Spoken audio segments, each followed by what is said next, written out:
Welcome to Knot Wars, where we pit fishing's best knots in a head-to-head competition to determine which knots you can count on.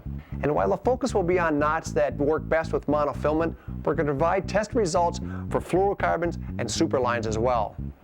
Our test lines include 14-pound Trilene XT Tough Red monofilament, 14-pound Fireline in Flame Green, and the new 100% fluorocarbon Trilene in 15-pound test. Last week, the Palomar knot took on the surprising eye-crosser knot, and while both performed extremely well with mono and fluorocarbon, the Palomar was declared the winner after the Superline test results were tabulated. It came out a clear winner in that category. Now, if you missed last week's episode, here's how you tie the Palomar. To start the Palomar, double the main line and run it through the hook eye. Then double the loop back and make an overhand knot around the standing line, leaving the loop large enough for the hook or lure to pass through.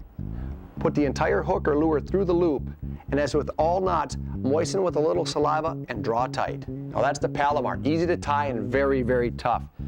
Now the competitor this week is called the Trilene knot, and it was developed by the folks at Berkeley specifically for use with their monofilament.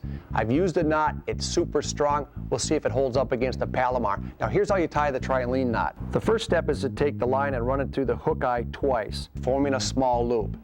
Then wrap the end of the line around the standing part of the line 3 times and put the end back through the 2 loops formed near the hook eye.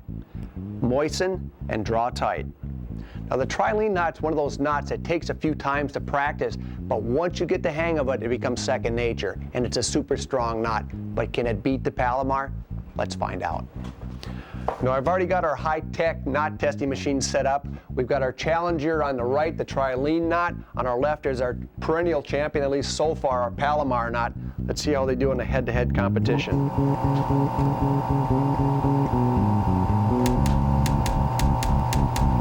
17, 19, 21, 22, 23.3 pounds. You know what we've been finding over multiple tests with both of these knots? You'll notice that the line is actually breaking before the knots. So you can consider the Trilene knot and the Palomar knot a 100% knot. In fact, I can't declare a winner between the Trilene knot and the Palomar with both fluorocarbon and mono.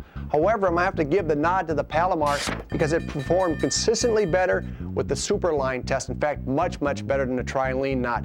Now, next week, the Palomar takes on a knot called the World's Fair knot. It was developed in 1982 for the Knoxville World's Fair, and it's got a great reputation. We'll see what happens. And remember, if you want to learn how to tie the Trilene knot, the Palomar, or any of the knots featured in Knot Wars, go to fishingclub.com. We have all the instructions right there for you. Knot Wars, because no good fishtail ends with a broken knot.